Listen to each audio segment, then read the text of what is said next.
হবিগঞ্জে চুনারুঘাটে CNG autorickshaw চালক মর্তুজা আলীকে পিটিয়ে হত্যা করেছে চা শ্রমিকেরা। বান্ডেল থাকলে প্রতি সেনমানিতে টাকা বাঁচবে। বিকাশ সেনমানি বান্ডেল কিনে জিতুন প্রতি লেনদেনে।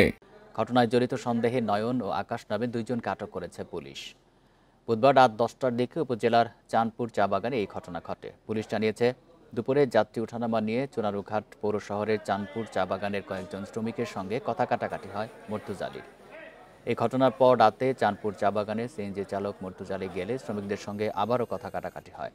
এর এক পর্যায়ে শ্রমিকদের হামলায় আহত হন মর্তুজা। পরে তাকে স্থানীয়রা উদ্ধার করে চুনারুঘাট স্বাস্থ্য কমপ্লেক্সে নিয়ে গেলে চিকিৎসক তাকে মৃত ঘোষণা করেন।